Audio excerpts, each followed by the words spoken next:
우리가 사도행전을 여기까지 정립하면서 다시 한번 사도행전의 중요성을 절감하게 됩니다. 만약에 사도행전이 없었다면 마치 농사를 짓고 열매가 없는 농사 짓는 거나 마찬가지예요. 그러니까 결과가 없는, 열매가 없는 그런 신학과 신앙이 될 수밖에 없다. 그만큼 요한의 사도행전은 신약 5경으로 분류해야 마땅할 만큼 절대로 중요한 것임을 우리는 새삼 깨닫게 됩니다. 오늘 이 본문이 중요한 것은 지금 우리가 사도행전 4장 결론에 돌아와 있는데 이것은 사도행전 1, 2, 3, 4장 전체의 결론이에요. 종합이고 다르게 말씀드리면 성경 전체의 결론이고 종합이다. 그렇게 봐야 되는 것이 오늘 본문이다. 그래서 오늘 본문을 바로 정립하시려면은 우선 사도행전 4장까지를 개요로 좀 정리할 필요가 있습니다. 사도행전 1장은 어떤 것입니까? 1절부터 14절까지는 오순절, 2장에서의 오순절을 예비한 것이죠. 그리고 15절부터 26절은 12번째 사도를 채우겠다고 해서 마띠아를 제부에 뽑는 그렇게 끝나는 게 1장입니다. 이게 굉장히 중요한 것은 무슨 의미냐면 사도행전 1장까지도 영적으로는 구약이다. 우림과 둠빔의 그 제비를 뽑는, 신약에서는 그런 건 아니죠. 아예 성령 하나님이 직접 하시니까. 이렇게 예비한 대로 사도행전 2장 1절부터 4절에 오순절의 사건이 있었습니다. 이것은 창세전부터 하나님께서 계획하시고 섭리하시고 역사하신 1차적 결론이죠. 그래서 인류 역사상 최초로 보혜사 성령이 모든 사람에게 임해서 방언을 하는 것 때문에 유대인들이 깜짝 놀래고, 그래서 베드로의 긴 설교가 이어집니다. 베드로는 이것은 너희들이 놀랄 문제가 아니다. 이미 요엘서에서 이미 계시한 것처럼 성경의 과거에 다 계시한 것에 결론으로 도달한 거지 새로운 일이 아니다. 그러면서 그 오순절 사건의 의미가 뭐냐? 그 유대인들이 다 어찌할꼬 하고 그 두려워하는 사람들을 향해서 회개하고 예수 그리스도의 이름으로 침례를 받아서 죄 사함을 얻어라. 그리하면 성령을 선물로 받겠다. 다르게 말씀드리면 이제 사도행전 2장 이후에는 성령 침례의 구원론인 구원론의 신학을 정립해 주는 것으로 사도행전 2장을 마무리한 것입니다. 그리고 사도행전 3장은 1절에서 10절에 기록된 대로 나면서부터 안진뱅이 된 사람을 베드로가 성전에 올라가다가 나사렛 예수 그리스도 이름으로 40년씩 걸어보지 못한 사람을 일으킨 사건으로 시작됩니다. 성전에서 많은 유대인들이 베드로를 메시아로 착각을 하고 드디어 메시아 왕국이 설립되는 거로 그렇게 오해를 하고 있을 때 베드로는 이중체인 신인 메시아를 자연인 베드로와 그리고 지금 나면서부터 안진뱅이를 일으킨 베드로, 제가 그것을 이중체인 신인 메시아를 분해했다고 그랬어요. 그래서 보이지 않는 이중체의 속사람인 하나님 예수를 보이는 베드로로 그렇게 정립해 준 것이 사도행전 3장인데, 근데 그것을 바로 정립하려면 가장 중요한 건 뭐냐면은 바로 모세가 신명기에서 나 같은 선지자를 하나 보내실 텐데 그 선지자의 말을 들어라. 성경의 절대성이죠. 성경적으로 완전하게 정립해야만 된다. 그러면 하나도 이상할 게 없는 것이 성육신하신 신인 메시아요, 신인 메시아의 십자가 부활이다. 그렇게 증거해 준 것입니다. 그런데 사두개인은 인간을, 신인 메시아를 다 단일체로 보고 그래서 예수를 죽였는데 지금 꼼짝 못하게 예수가 이중체임을 분해해서 베드로로 증거하고 그렇게 정립해 주니까 아찔했던 것이죠. 그래서 다시는 예수 이름으로 아예 전하면 안 된다. 그렇게 협박을 하고, 그래서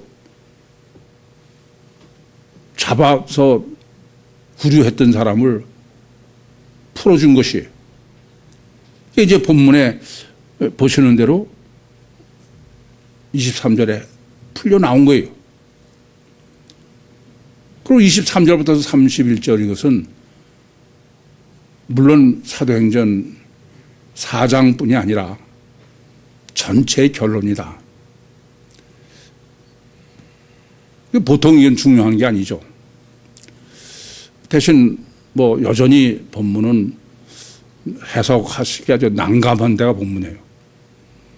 정립할 것이 워낙 중요하고 범위가 넓기 때문에 처음부터 아예 단도직입적으로 정립을 해야만 되겠습니다.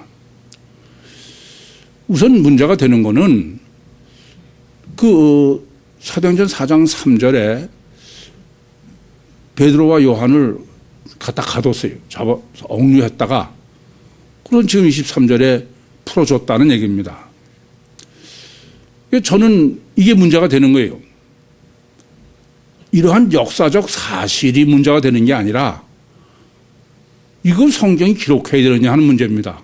아니 3절에 구류했다가 지금 23절에 풀어놔. 뭐 그런 사실이 뭐가 그렇게 중요하냐 이게 그게.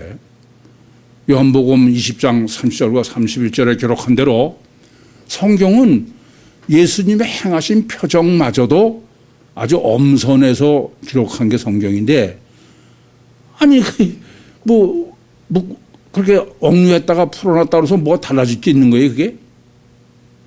근데 왜 이것을 기록하고 더군다나 지금 23절 본달락의 첫 단추로 풀어줬다는 것부터 시작하느냐. 전 그것부터가 고민이 됐어요. 그러고서 23절을 보니까 23절 원문에 보면은 23절은 특이한 단어가 전부 등장해. 우선 풀어 놓였다는 아폴루어라는 단어도 특이한 단어고, 그냥 일반적으로 얘기할 수 있는 얘기가 아니고, 더군다나 동료에게 갔다는 게 이디오스입니다. 이건 이디오스라고는 다른 데 쓴 데도 없고 이런 경우로 이건 도저히 납득이 안 되는 거예요. 또 제사장들과 그 장로들이 말한 것을 고했다, 그렇게 고했다로 번역된 아판겔리온이라는 단어는 그거는 무슨 사건의 얘기가 아니에요. 이건 긍정적이고 영적인 얘기지. 이제 그렇게 그것을 보면은 이제 본문이 어떤 의미로 기록했는지를 다시 생각하게 됩니다. 성경 해석의 가장 중요한 요소 중에 하나는 첫째는 성경은 영적 책이지 육적 책이 아니다. 그 전부터 명확히 됩니다. 두 번째는 그러니까 그래야 23절 단어가 영적 단어로만 전부 써 있는 게 마땅하죠. 두 번째는 그 영적을 육적으로 기록했다. 영적인 걸 영적으로 기록해봐야 전부 무슨 소리인지 모르니까 그래서 이것을 영을 육으로 기록했다. 따라서 성경을 바로 해석하려면 육으로 기록된 성경을 영으로 해석을 해야 된다. 그건 성경 해석학으로 여러분에게 다 정립해 드린 바가 있습니다. 이제 그렇게 놓고 보시면은 지금 체포했다 또는 이렇게 풀어 놓였다라는 개념이 전혀 달라져요. 우선 그 23절의 첫 단어부터 문제가 됩니다. 지금 본문은 사도들이 놓였다라고 번역되어 있는데 원문에는 사도가 아닙니다. 이것은 정관사의 복수형을 써 있는 거예요. 사도라는 단어는 없습니다. 그리고 지금 놓였다는 게 아폴루어예요. 이 아폴루어라는 개념은 놓였다로 번역해서 전혀 틀리지 않습니다. 그러나 이건 그럴 때 쓰는 단어가 아니에요. 이건 뭐냐면요. 완전한 자유자였던, 그대로죠. 뭐 전혀 자유자였던 사람이 지금 4절에 구류가 된 거예요. 잡혀서 꼼짝 못하게 자유를 완전히 상실했던 것이죠. 뭐 조금 더 표현을 하면은 감옥에 들어가 있는 셈이죠. 아폴로라는 건 원래 감옥에서 나오는 출소하는 개념이니까. 그랬다가 지금 풀려난 거예요. 자유인이 된 거예요. 그렇게 보시면은 이것으로 계시하는 본질이 뭐냐. 우선 아셔야 될 건요. 본문은 지금 예수 그리스도에 의한 구원론이요. 예수 그리스도 성육신한 신인 메시아론에 초점이 있는 거지. 제자들이 무슨 협박받고 풀려서 그런 논리가 전혀 아니다. 거기엔 초점이 전혀 없는 것이다. 이 다음에 해석도 그 문제가 됩니다. 그렇게 보시면은 본문은 오히려 명확해요. 마치 이중체인 신인 메시아를 베드로가 분해해서 가석으로 다 확인해 준 것처럼 이건 뭐냐 하면은 이중체인 신인 메시아의 부활이에요. 그러니까 잡혀 있는 동안은 뭐예요? 베드로전서 3장 19절 말씀처럼 옥에 들어가 있는 것이죠. 육체 속에 이중체인 신인 메시아의 육체 우선 속에 속사람 하나님이 갇혀 있다가 아니 누가복음 12장 50절도 예수님께서 내가 받을 침례가 있으니 그 받기 전에 내 답답함이 어떠하겠느냐 그런 얘기죠. 그랬다가 지금 거기서 아폴루오 완전히 자유자가 됐다. 그 말은 십자가에서 겉사람은 죽으시고 속사람 하나님이 일탈하신 거예요. 에크네쿠로스. 그러니까 이중체인 신인 메시아의 주체인 속사람 하나님이 육체에서 빠져나오신 사실을 지금 가시적으로 실제적으로 계시하도록 구성한 것이 23절이다. 어안이 벙벙하십니까? 아니에요. 그것이 어안이 벙벙하면 성경 해석하시려면 아직 멀었어요. 그건 더군다나 그 다음 단어를 보면 더 명확합니다. 지금 이렇게 풀려가지고서 동류에게 갔다는 거예요. 그 동류라고 번역된 게 이디오스입니다. 그 이디오스라는 말은 무슨 말이냐면 원래 가지고 있는 속성, 그리 돌아갔다 이겁니다. 왜 이렇게 기록하냐 이게요. 여러분 성경을 보시면서 동류에게 갔다는 것이 굉장히 문제가 돼야 돼. 물론 육적으로 보면은 자기와 똑같은 뭐 사도들에게 갔다 그렇게 해석할 수 있죠. 그러려면은 동류란 이디오스는 쓰잖아. 이디오스는 근본적으로 원래 가지고 있는 그 속성을 회복했다는 얘기입니다. 무슨 말씀이냐면은 원래 주님은 천국에 계신 분이야. 그분이 요한복음 5장 27절 말씀처럼 성육신 하셔서 육체 속에 감옥 속에 계시다가 십자가에서 죽으셨을 때 속에 주님이 일탈하셔가지고 육에서 빠져나오셔가지고 그래가지고 천국 보좌 위에 제자리에 가신 거예요. 승천이죠. 그걸 지금 본문에서는 이디오스로 갔다. 원상복귀. 이해되십니까?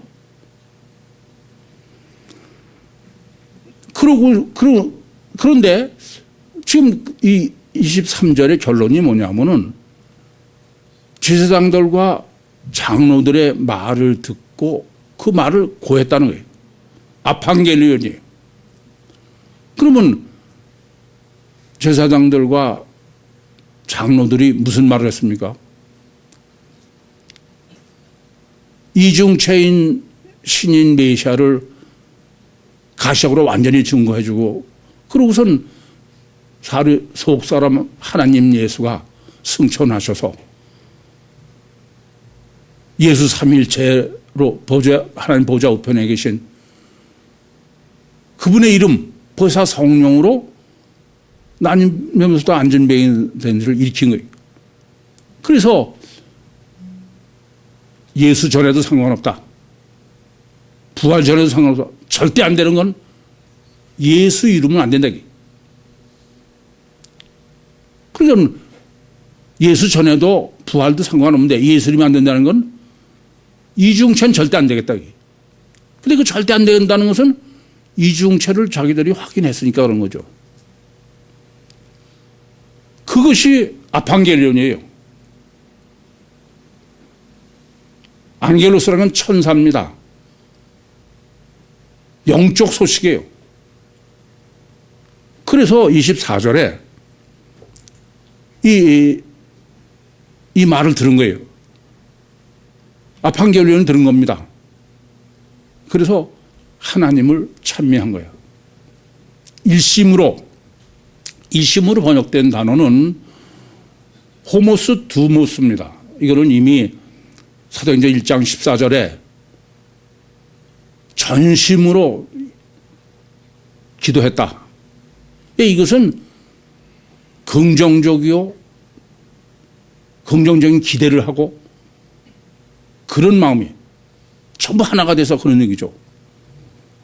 그리고 찬양 하나님을 높은 소리에 아이로폰에 하나님을 보통 찬양한 게 아니에요. 여기에 강조점을 강조하고 강조한 거죠. 그럴만해요. 그렇지 않습니까? 예수를 단일체로 확신하기 때문에 못 박아 죽인 사람들이, 직접 죽인 사람들이 뒤집어진 거야. 실제는 어떻게 됐든 간에. 그러니 하나님 찬양할 만하죠. 그런데 이 하나님 찬양을 이 번역, 지금 본문의 전체 번역으로 보면은 이 유대인들이 베드로와 요한을 풀어줬던 걸 가서 하나님을 찬양한 것처럼 그렇게 이제 강의 시간에 이걸 다 증거해 드리겠습니다만 그렇게 번역되어 있어요. 전혀 아니에요. 뭐 때문에요? 예수 삼위일체. 그런데 그냥 찬양한 게 아니고 찬양의 내용이 문제가 됩니다. 무슨 내용, 뭐라고 그러냐면은 대주제죠. 대주제. 하나님을 찬양한 게 아니라 찬양의 내용이 뭐냐면 대주제예요. 데스포테스라는 게 대주제인데 이게 무슨 말이냐면은 완벽하게 역사를 다 주관하시는 하나님, 주관의 결과. 다르게 말씀드리면 이 대주제라는 말은 완전한 설정, 완전히 설정하시고 그리고 완전히 설정된 대로 진행을 해. 역사를 진행해. 그래가지고 완전히 성취하는 그게 바로 대주제로 번역된 의미의 본질이다. 데스포데스다. 그러니까 아주 처음부터 시작 끝까지 완벽하게 끝내는 거죠. 시작서부터. 또 말씀드리면 완전 설정, 완전 진행, 완전 성취. 그거를 지금 이 본문에서는 25절부터 28절에 시편 2편에 베드로의 입을 의탁해서 말씀하셨다. 그렇게 지금 그 메시아가 그리스도가 고난 당하실 것을 성경이 계시했고, 그리고 그렇게 설정된 대로 그대로 진행돼서 완벽하게 그것을 성취한 게 뭐냐면은 지금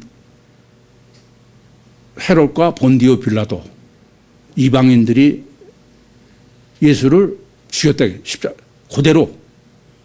그러니까 완벽하게 성취했다 이겁니다. 그게 28절입니다. 그러니까 하나님의 권능과 뜻대로 번역에 문제가 있습니다. 행해서 그래서 그 예정한 것을 이루셨다. 다 이건 과거예요. 지금 번역은 전부 그 하나님이 뜻대로 해가지고 제자들을 풀어줬다. 그렇게 번역되도록 한 건데 그건 틀린 번역입니다. 그러고 보시면은 아까도 뭐 꼭 체포한 것을 기록하느냐 풀어놓은 걸 기록하느냐의 문제를 제기한 것처럼 그 베드로가 성전에서 체포돼 가지고 산헤드린 공회는 예루살렘에서 일부러 강조해요. 왜 그랬을까? 이제 본 보시면 알 수 있어요. 왜냐하면은 지금 시편 2편의 성취를 위해서 누가 등장하냐면 헤롯과 본디오 빌라도 이방인이에요. 이방인은 성전 안으로는 들어올 수 없잖아요. 그래서 예루살렘이죠. 이렇게 지금 대주제라는 말은 예수 그리스도의 고난, 십자가와 부활과 승천, 그리고 지금 예수 삼위일체로 이것은 하나님께서 아예 완벽하게 설정하시고 완전하게 진행하셔서 완전히 성취하신 것이다. 그런데 이렇게 대주제가 성립되려면 조건이 뭐여야 되냐면 창조주어야 된다. 그게 지금 본문이에요. 아니 땅과 뭐 바다 하늘 그 가운데 모든 것을 지었다. 그 말이 무슨 말이에요? 창조주죠. 창조주가 아니면 대주제는 성립하지 않는다 그런 말입니다. 그렇지 않습니까? 그러니까 완전 설정, 완전 진행, 완전 성취는 우선 전능한 창조주래야 시작되는 거죠. 그리고 전능한 창조주는 제일 원인이어야 되죠. 유시해야 된다고 해요. 뿐만 아니라 중요한 사실이죠. 살아계신 하나님이어야 돼. 창조해놓고 역사를 주관해서 끝까지 완성하려면 하나님이 사실이면 불가능하잖아요. 그래 안 그래요? 아니 이건 굉장히 중요한 문제입니다. 지금 현재 21세기 신학은 하나님은 사실 죽었다는 거야. 그게 무슨 그 죽었다는 게 죽어서 없다는 얘기 아니라 창조나 그때는 역사하고 지금 안 한다는 거죠. 근데 지금 본문은 아니 그건 지금 대주제가 성립하지 않는 거예요. 이해가 되십니까? 그런데 여기까지 하셔가지고는 안 돼. 하나 더 생각하셔야 돼요. 대주제라는 말이나 창조주라는 말은 같은 말이에요. 대주제라는 말은 창조주가 아니면 성립하지 않는 말이고 창조주라는 전능한 분이라면 그건 당연히 대주제예요. 같은 말이다 그런 말이에요. 그러니까 전지전능하시고 절대선 절대의이고 알파요 오메가이고 최선을만 하고 차선을 못하고 시작하기 전에 미리 결과를 다 하시고 그렇게 해서 설정해서 진행하는 것이 대주자라는 말이요 창조자라는 말이야. 그런데 왜 지금 대주제요 그리고 창조주 다르게 말씀드리면 대주제인 창조주여야만 된다는 얘기예요. 이게 뭐냐? 바로 사두개인 유신 종교의 근본적 문제가 어디 있느냐? 그것은 우선은 성경에 항상 첫 단추가 중요하다고 말씀드리니까 창조론이 절대죠. 지금 이 부분은 창조주의 땅과 바다와 그 가운데 모든 걸 지었다 그 말은 창조론 그렇지 않습니까? 창조론이 절대예요. 그런데 뭐가 문제냐? 창조론을 대주제로 창조주로만 정립한 게 문제다 이겁니다. 지금 본문은 다른 게 문제가 아니야. 아니 지금 예수를 십자가에 못 박아 죽인 대제사장이나 사두개인 이런 사람들이 성경을 믿어요 안 믿어요? 다 믿어요. 다 끔찍하게 여기는 사람들이야. 그런데 이 사람들의 문제는 뭐냐? 이 사람들은 성경을 창조주로 정립했다. 창세기를. 그런데 그래서 문제다 이겁니다. 대주제인 창조주로 정립해야 된다는 얘기예요. 그것이 본문의 강조법이에요. 그것까지 보시지 못하면 그건 성경을 하나님 말씀으로 해석할 자격이 없습니다. 그럼 명확해집니다. 천지창조의 신학은 이래야 되는 거예요. 온 세상이 다 천지창조다 그러면 6일 창조가 천지창조로 하는 거야. 아니요. 6일 창조는 완전 설정이야. 창세기 1장 1절부터 3절. 그리고 지금 설정하고 완전하게 진행해서 완전한 성취하는 것은 뭐냐?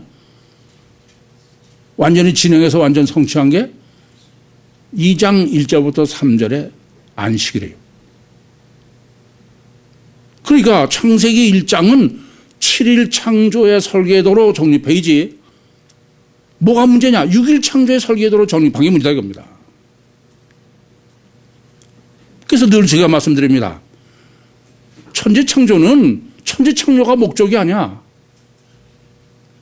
제7일 천국 완성이 목적이다. 그러니까 창세기 1장 1절부터 계시록 22장 21절까지는 완전히 설정하셔서 창세기 1장에 그리고 창세기 2장의 안식일에 천국 완성이 완전한 성취야. 그것이 인류 전 역사를 하나님께서 진행하신 거예요. 완전하게 진행하신다 이겁니다. 창세기 1장을 그렇게 정립 못했기 때문에 문제다 이겁니다. 두 번째는 사람 창조의 신학입니다. 사람 창조는 창세기 2장 4절부터 25절에 기록되어 있어요. 이것도 명확히 하셔야 됩니다. 완전한 설정은 어떻게 완전한 설정이냐? 그건 창세기 2장 4절부터 17절까지입니다. 어떻게 설정하셨냐? 창세기 2장 7절에 여호와 하나님이 진흙으로 사람을 지으시고 생명을 코에 불어넣으시니 사람이 생명이 됐다. 이거를 대주제인 창조주로 보고 해석을 하지 못했기 때문에 이중체로 못 보는 거예요. 이건 어떤 거냐면 겉사람은 뱁새인 육체 우선 속에 주체인 황새 영이 내주에 있고 성령이 기름 부은 게 설정하신 거예요. 그리고 그 성취는 뭐냐? 창세기 2장 18절부터 25절입니다. 18절이 뭐예요? 독초하는 것이 좁지 못하니 돕는 배필을 지리라. 그러고서 아담의 갈비뼈를 뽑아서 하와를 창조하시고 남자가 그 부모를 떠나 여자와 연합해 한 몸이 이룰지느니라. 그러고 아담과 하와는 벌거벗으나 부끄러운지 모른다. 이중체의 설계와 창조의 목적은 바로 천국 완성, 1장의 천국 완성은 영혼 구원의 천국 완성이다. 그래서 그 이중체를 본문에서는 다윗도 종이라는 거예요. 종은 파 있습니다. 겉사람이 이미 정립해드린 대로 겉사람은 보잘것 없는. 그리고 그러한 다윗의 입을 의탁해서 성령으로 마셨다. 이중체다 이겁니다. 그리고 예수 그리스도도 기름 부은 종이라고 파이스 종에다가 성령 기름 붓다. 이중체다 이겁니다. 그러니까 사람을 이중체로 정립하지 못하고 있는 지금 그 유대인들의 문제는 다른 게 아니라 창세기 2장 사람 창조의 설계도를 창조주로만 해석한 거예요. 뭐로요? 대주제인 창조주. 완전히 완성의 전제로 설계하신 것을 못 보기 때문에 그렇다. 세 번째는 원죄 신학이에요. 창세기 3장 1절부터 24절까지 기록되어 있는 내용입니다. 그래도 완전 설정은, 원죄의 완전 설정은 뭐냐? 창세기 3장 1절부터 7절이에요. 하늘같이 된다고 해서 선악과를 먹었는데 이건 육체만 의지하는 사람은 뱁새 중에도 뱁새다. 그리고 이러한 원죄 인간을 완전한 진행이 뭐냐? 창세기 3장 8절부터 21절까지예요. 여러분이 다 정립해서 아시는 것처럼 그것은 가죽 옷을 해입히는 것까지예요. 그럼 완전한 성취는 뭐냐? 24절, 21절부터 24절에 생명과를 따먹어야 되는 거예요.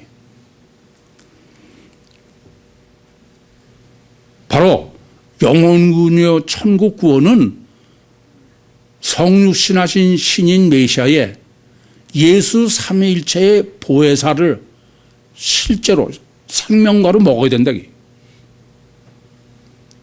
그게 지금 본문에서 대주제인 창조주의 창세기에 정립되다. 그렇게 못하고 이것을 그냥 대주제는 없이 창조주로서만 성경 정립을 하니까 단일체요? 이런 문제가 생겼다. 그게 지금 본문이 정립해진 핵심의 가장 중요한 내용입니다. 이제 그러면 명확해집니다. 이 세상은 완전 설정, 완전 진행, 완전 성취로 가는 세상이야. 그러면 이 세상은 아담 후손의 세상이요? 마귀가 지배하는 세상이에요. 근데 그게 뭐라고요? 완전 설정, 완전 진행이야. 이해되십니까? 이건 보통 중요한 문제가 아니에요. 누가복음 4장 6절 말씀처럼 이 세상은 전부 마귀가 지배하도록 해놓으셨어. 이걸 정리 못하니까 맨날 무슨 하나님이고 예수 믿는다는 게 무슨 마귀 내쫓고 귀신 내쫓는 게 신앙인 줄 아는 거야. 그건 전혀 성경을 전혀 모르는 거예요. 전혀. 이 점을 아셔야 돼요. 잊지 마시기 바랍니다. 하나님은 육체 우선이요, 가셔 결과만이 절대요, 자기 중심이요, 마귀 기름 부은 그 원죄가 완전 설정이야, 구원에. 그게 아니고서는 완전한 구원이 불가능해서 그래요. 신메시아 구원이 불가능해서 그래요. 그건 이미 지금 이 시간에 그것을 다 정립해줄 시간 아니야. 이미 여러분 다 정립해가지고 계시니까. 그래서 뭐가 문제냐? 육체 우선이요? 가셔 결과만이 절대요? 그리고 뭐 자기 중심이고 마귀 기름 부으니까 인간은 단일체로 볼 수밖에 없어요.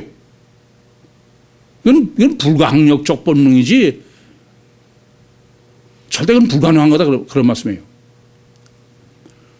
그러면 이렇게 단일체로 알고서 이 세상을 최선을 다해서 사는 사람, 그 인생 성공하는 사람이에요. 우리가 보면 인생 성공한 사람입니다. 그게 지금 여기는 뭐라 그러냐면은 군왕이야, 왕이야, 킹입니다. 아시겠어요? 관원이야, 아르케야. 다 이상해서 존경받고 출세한 사람들이야. 근데 그 사람들에게 향해서 그건 허사를 경영했다. 허사. 케노스라는 단어는 허구야, 허구. 제가 늘 쓰는. 너희는 그게 진리인 줄 알고 거기다가 목숨을 걸고 살아와서. 여러분 다 마찬가지 아니에요? 그런데 그게 허구다 이겁니다. 오히려 함을 할수록 그건 더 악해. 그래서 예수님께서도 요한복음 7장 7절에 왜 사람들이 예수를 핍박하느냐. 예수님께서 내가 세상의 행사가 포넬로스 악하다고 말씀한 게 증거하기 때문에 그래. 너희들은 이게 지금 인간의 최선이고 이렇게 해야 살고 이것이 축복이고 그렇게 거기다 목을 메고 있는 삼박자 구원, 소위 신천지 구원, 세상에서의 출세, 왕이 되고 대통령 되고 명예롭고 단일 채무는 맞는 얘기예요. 이중 채무는 그건 허구다 그런 말씀이에요. 그러니까 모든 민족 다 허사를 경내요. 허를 위해서 살고 있는 거야. 이게 성경이 본문이 지적하는 거고 성경이 지적하는 것입니다. 그런데 성경은 그게 허구라는 걸 증거하시는 거예요. 단일체가 진리고 그것의 확신이기 때문에 성육신하신 신인 메시아, 단일체가 악하다고 증거하신 분, 겉보기는 아무리 봐도 메시아가 아닌 그분을 단체 확신을 가졌기에 어느 정도냐? 사형을 시킬 정도로. 그런데 그게 허사임을 증거한 게 뭐예요? 부활인 거야. 저는 참 한심한 게 뭐 부활, 기독교는 부활신앙이다 그러면서 부활이 뭔지 모르는 거예요. 단일체가 허구임을 가장 완벽하게 증거하신 하나님의 역사가 부활이라고 본문은 증거하고 있는 것입니다. 제가 코로나 사태 때 여러분에게 그렇게 질문해 봤어요. 여러분은 코로나가 더 두려웠습니까? 솔직하게 하나님이 더 두려웠느냐? 그러면서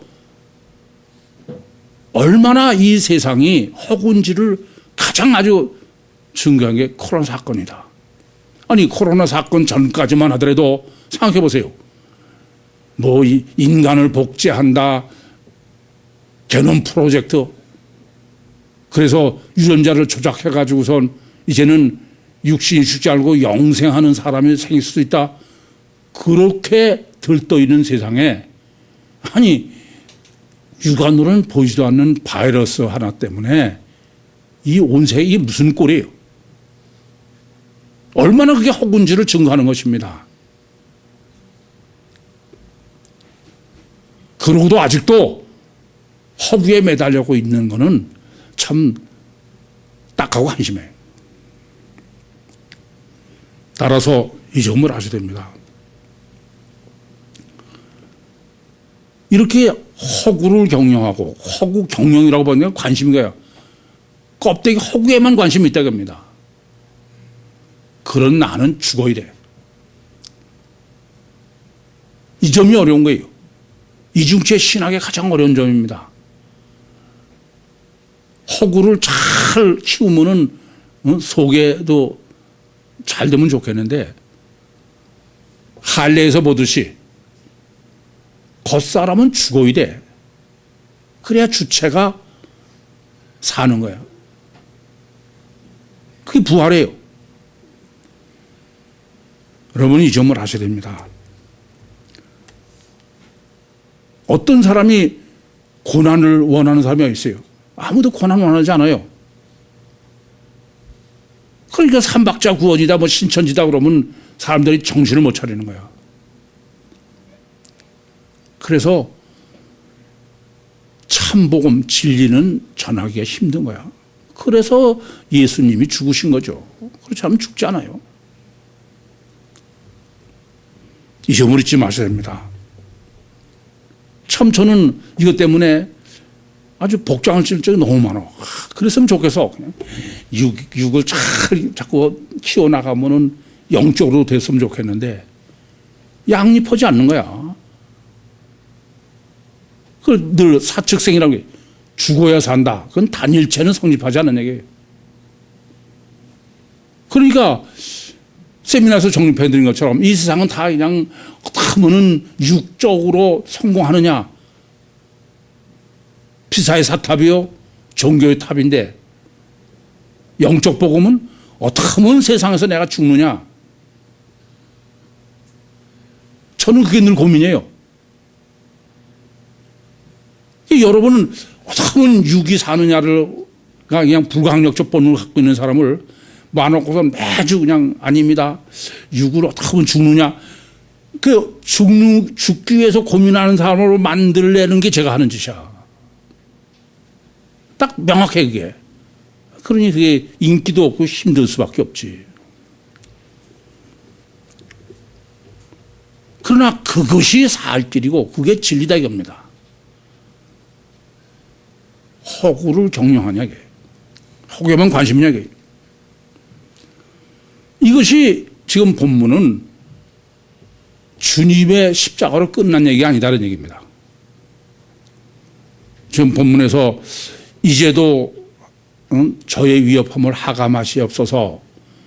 그것을 예수님이 고난 당했을 때 그러던 것을 이제 지금도 우리가 고난 당하는 것을 좀 하나님 봐주십시오. 그렇게 지금 흐름이 번역돼 있어. 전혀 틀린 얘기예요. 그런 얘기 아닙니다. 아까도 말씀드렸지만 이것은 완전 설정, 완전 진행, 완전 성취 속에 우리가 있는 거예요. 그러면 이것을 피하자는 얘기 아니라 접수하는 거예요. 유신 신앙은 십자가를 내가 접수하느냐, 십자가를 피하느냐, 그 차이야. 고난은 아무도 좋아하는 사람이 없는데 고난이 아니면 안 되기 때문에 문제예요. 저는 본문을 정립하면서도 하나님께서 이런 생각이 들어. 이 오늘 본문 하나를 바로 정립하기 위해서 제가 엄청난 육적 고난, 그래도 저는 굴복을 못한 놈이야. 그런데 간질병으로 때리시니까 나가 떨어졌어. 근데 그것까지도 안 되겠다. 그래서 3년은 감옥에 갖다 넣으신 거예요. 그렇지 않았으면 아마 오늘 본문을 정확하게 정립하지 못했을 거예요. 당시에 고난 좋을 사람 하나도 없죠. 지금은 너무 감사해.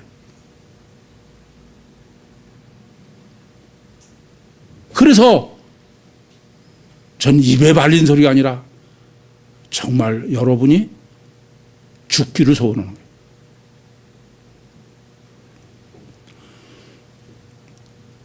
그러니까 지금 본문은 이렇게 저들이 우리를 핍박하고 그러는 걸 하감하셔가지고선 좀 핍박하지 않게 입서가 아니야. 그거를 저희가 접수해서 그래서 복음을 전하게 해주십시오. 비굴한 자가 되지 않게 하십시오. 그런 얘기예요, 사실은. 그러면서 하나님 말씀을 전해야 되는 것이 결론인데 그 전하려면 어떻게 해야 되느냐. 우선은 예수 이름으로 이루라는 거예요. 예수 이름으로 이루라는 말은 무슨 말이냐. 예수 이름은 첫째, 이중체를 증거하고 이중체를 전하고 이중체를 믿게 하라. 예수라는 말이 뭐예요? 이중체야. 신인 메시아, 완전한 하면서 완전한 인간이신. 그러니까 대주제이신 완전한 설정, 창조주는 창세기 2장 4절부터 25절이 이중체로 하는 거예요. 그 그 이중체의 주체는 속사람인 것은 할례로, 무할례로 창조하는 것은 할례라는 게 확실한 거예요.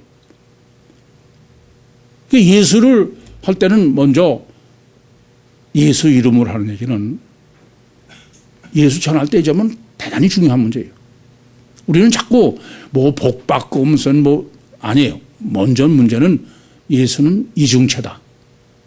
그 지금 다윗으로도 또 지금 예수로도 본문이 직접 증거하는 것입니다만은 아니 하나님이 왜 그 처녀 잉태케 하셨어요?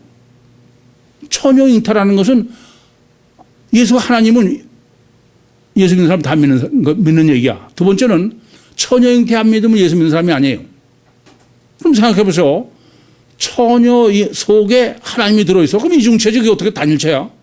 물론 이게 잘못돼 가지고선 대주제로 창세기의 창조론이 정립 안 돼서 그래서 뭐 마리아 자체도 하나님으로 바꿔놓으니까 할 말이 없습니다만은 우선 가장 이중체의 완전한 증거는 처녀 잉태입니다. 그러니까 여러분들 복음 전하러 먼저 예수 이름으로 이루라는 얘기는 마태복음 1장 봐라. 그러면 그게 어떻게 성육신하신 신명의 단일체냐? 뿐만 아니라 메시아의 족보는 요셉이고 마리아 처녀가 잉태해서 그럼 이중체적이 어떻게 단일체냐? 이중체를 사람들이 실제로 알고 믿게 하는 것은 천지가 개벽하는 일이야. 자, 그래서 그 코로나 완전 백신에도 그렇게 증거했어요. 이중체로 실제로 믿는 것은 천동설이 지동설로 바뀌는 거다. 여쭤볼게요. 여러분들은 진짜 이중체를 믿습니까? 실제예요? 아니에요. 관념이야. 실제로 이중체를 믿으면 전혀 달라. 전혀 다릅니다. 여전히 관념이라는 거 잊지 마셔요. 그래놓고 자기는 이중체를 믿는다는 거예요. 아니 이중체고 내 속에 영이 정말 실체야. 할례처럼. 그러면 전혀 틀려. 무슨 소리고 있어요. 그래서 부활로 완전하게 정해. 부활로. 부활을 무슨 뭐 죽은 자 가운데서 살아났다고 번역을 하니까 전혀 그렇지 않잖아요. 예수 이름으로 이루라는 두 번째는 맞춤형을 이상은 전부 아담 후손이야. 육체 후손이요. 가셔 결과만이 잘 때요. 자기 중심적이요. 마귀의 기름 부음은 그런 불가항력적 본능을 가지고 있는 게 인간이야. 거기에다가 복음을 전하는 것은 예수 이름으로 전하는 것은 실체다. 성육신 하신 목적의 첫 번째는 요한복음 1장 18절에 기록한 것처럼 본래 하나님을 본 사람이 없으되 아버지 품속에 독상하신 예수 그리스도가 나타내는 거예요. 관념이 아니라 실제해야 된다 입니다. 그래서 예수님께서도 이 점을 모르시면 늘 마태복음 7장 5절을 예를 듭니다마는 침례 요한이 오실 기회가 당신이 오니까 주님은 틀림없이 영혼 구원으로 오셨어. 근데 영혼 구원을 구세주의 주님을 병 고치는 거예요. 병 고치는 거 말씀하시는 거예요. 왜 그래요? 그럼 영혼으로 얘기해봐 소용없어. 맞춤형 실제여야지. 이 점을 잊지 마셔야 됩니다.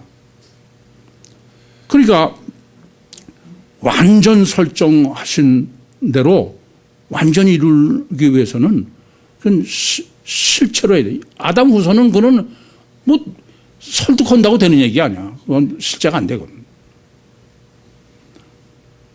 그래서 제가 여러분들이 구유복음을 뭐 우리는 늘 그런 부담을 갖고 있어. 하나님께서 천국 복음을 모든 민족에게 전해야 된다. 아무리 전해도 안 되거든. 그래 뭘 먼저 해야 돼요? 이중체요 실제 해야 돼. 그게 뭐예요? 내 생명 운동이야. 그래서 여러분들에게 제가 내 생명 운동은 그건 무슨 방법만, 그건 절대 안 됩니다. 제가 코로나 완전 백신에다도 요 말을 할까 말까 그러다가 아니다. 이것은 하나님이 역사하시기 전에 안 되는 문제이기 때문에 그래서 제가 거기다가 사람이 이중체라는 사실은 성경밖에 없다고는. 그리고 기도하면서 귀 있는 자는 들게 하나님이 역사하시는 사람만 되지 그건 제한이 없습니다. 여러분 잘 아시는 대로 뭐 구유복음으로 하겠다고 저를 쫓던 목사들이 하는 소리가 저희는 틀림없이 구유복음으로 목회하고 그러면 돼. 근데 내 생명 운동은 왜 그걸 하라고 그러세요? 그거 듣는 순간 다 잘라버린 거예요. 그건 관념에서 절대 못 벗어나는 거예요. 그렇게 설명해도 그걸 그냥 방법론으로만. 어떤 사람은 그러잖아요. 왜 목사님은 육체 부인하라고 하면서 내 생명 운동 건강하라고 시키냐. 그런 사람은 구유복음 안 듣는 게 나아.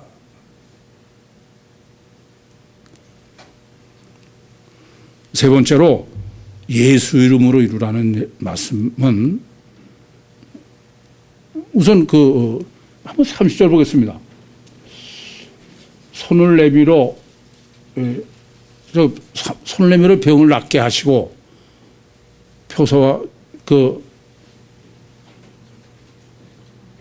표적과 기사가 거룩한 종 예수의 이름으로 그렇게 기록되어 있죠? 그럼 여쭤볼게요. 손을 내미는 것은 누구 손이에요? 누구 손입니까? 네? 누구의 손을 내밀어서 병을 낫게 하냐, 이게. 낫게 하라는 게. 사도들? 아니에요. 하나님의 손이야. 아시겠습니까? 제가 늘 성령을 설명드릴 때 왜 하나님이 삼일체로 존재하시느냐. 그 성부 하나님은 천국 보좌에만 부동불변의 진리로 계셔. 그러면 이 땅에서는 실제 역사는 어떻게 하냐. 성령이 하신다. 그래서 성령의 의미는 하나님이 손을 쭉 뻗으시는 의미다. 그렇게 했어요. 무슨 말씀이냐면은 병을 성령의 역사로 낫게 해 주십시오지 내 손 뻗어서 안수해서 병 낫게 해달라는 얘기 아니야. 그리고 지금 다윗이나 예수님을 표현할 때 우리나라 말로 번역된 종은 전부 파이스예요. 뱁새인 육체 우선 얘기죠. 그런데 지금 여기서 종은 두로 씁니다. 무슨 말씀이냐면은 철저하게 종은 전깃줄로 말하게. 그게 예수 이름으로 이루는 거다 그런 말씀입니다. 그래서 모세도 왜 하나님이 모세한테 자꾸 지팡이로 하게 해요? 모세가 아니다 이겁니다. 이 제일 문제가 되는 거는 하나님은 보이는 게 실제이기 때문에 보이는 것으로 하도록 그렇게 지금 초대교회처럼 표적과 기사를 사람들이 행하게 하실 수 못하는 게 아니야. 그런데 뭐가 문제냐? 그러면 자기가. 그래서 예수 이름으로 이루어지게. 제가 늘 그런 말씀 드려요. 목사는 눈에 띄면 안 돼. 종이 종놈이지 무슨 종님이 어딨어. 그러니까 조인들한테 무슨 세상에서 존경받고 위대, 그건 다 아니에요. 그건 절대 아니야. 그건. 이 점을 잊지 마셔야 돼. 예수님도 자기는 전기줄이라는 거예요. 요한복음 7장 18절에도 사람들은 다 자기 영광, 자기가 능력 있다 그러면 사람들이 다 나를 쫓아. 그런데 예수님은 하시고 내가 하는 게 아니야. 자기는 전기줄이야. 하나님께 영광이지. 그러니까 그럼 저건 별것도 아니야 이렇게 되는 거죠. 늘 우리가 예배 때마다 주기도문을 합니다만 주기도는 결론이래요. 나라와 권세와 영광이 누구한테? 그건 해놓고서 내가 영광을 차지하려고 그래?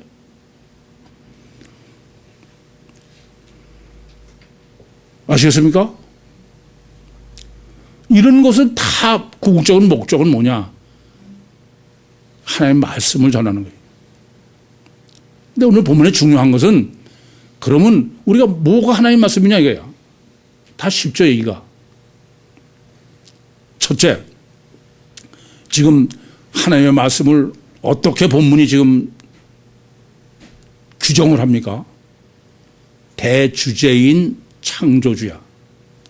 다르게 말씀드리면 완전 설정, 완전 진행, 완전 성취로서의 하나님 말씀만 하나님 말씀이에요. 이해됩니까?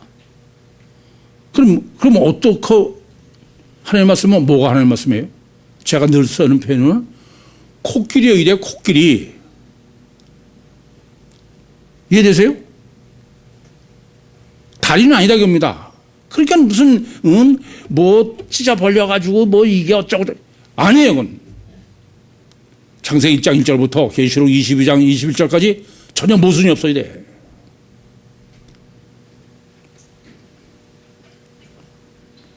이 점을 명심하셔야 돼. 근데 그럼 코끼리의 내용은 뭐냐? 예수님께서 요한복음 5장 29절에 말씀하신 것처럼 너희가 영생을 얻기 위하여 말씀을 상고하거냐. 이 말씀이 내에 대해서 기록한 것이다. 즉 성경은 코끼리로 보면은 첫째 구원론이에요. 창세기 1장 1절부터 구원론의 시각으로 봐야 된다 겁니다. 두 번째는 신인 메시아 구원론으로 봐야 된다. 신인 메시아. 그게 그 창세기 1, 2, 3장 정립, 지금 조금 전에 대주제인 창조주의 신학에 그대로 딱 적용되어야 돼요. 두 번째는 완전 설정, 완전 진행, 완전 성취로서의 하나님의 말씀은 그것은 본문도 담대히 전하라는 걸 두 번씩이나 강조하는데 빠라레마입니다.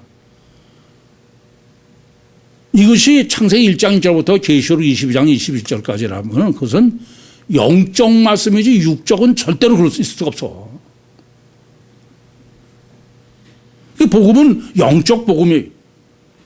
구원도 영혼 구원이요 천국 구원이지 육과 세상 구원은 전혀 아닙니다. 육과 세상 구원은 완전 설정, 완전 진행, 완전 성취 그럴 필요도 없어. 그러니까 대주제인 창조주로 정립을 못하고 창조주로 정립하는 것이 문제인 거야. 그것은 코끼리 다리요? 육과 세상 구원론이다. 그러면 이와 같이 이런 하나님의 말씀은 결국 어떤 것이냐? 완전 설정, 완전 진행, 완전 성취는 천국 완성은 원죄 구원이요, 임마누엘 구원이요, 예수 삼일체 구원이요. 지금 그걸 다 뭐 정립해 드릴 필요는 없어. 다 정립해 드렸으니까. 이것이 지금 본문이에요. 성경 전체의 결론이요. 사도행전 4장까지의 결론이요. 정말 또 똑같은 얘기예요. 저는 본문을 정립하면서도 우선 난 너무 복을 많이 받은 사람이다. 어떻게 이걸 정립할 수 있게 해주셨을까? 우리 교인들 너무 복 많이 받은 사람들이다. 완전한 복음으로, 완전한 말씀으로, 완전한 성령의 역사로, 성령의 능력으로 육과 세상을 부인하시고 예수 삼일체 보혜사 성령으로 거듭나셔서 정말 예수 이름으로 육신과 세상을 승리하시고 예수 이름으로 천국의 주인이 되시는 종말 때 택함을 받으신 축복받은 우리 모두가 되시기를 간절히 소원합니다. 기도하시겠습니다. 살아계신 아버지 하나님, 은혜와 사랑을 감사합니다. 저희들을 사랑하시되 끝까지 사랑해 주셔서 여기까지 인도하시고 여기까지 말씀하시고 여기까지 역사하신 주님, 하오나 아담 후손 저의 완악함과 연약함을 아시오겠사오니 베드로와 요한 그 사도들에게 베푸신 은혜와 능력을 저에게도 더해 주셔서 종말 때 주님께서 택한 천하보다 귀한 영혼들 한 사람도 나고자가 없이 주님의 영광에 들어가게 하여 주시옵소서. 예수님의 이름으로 기도하옵나이다. 아멘.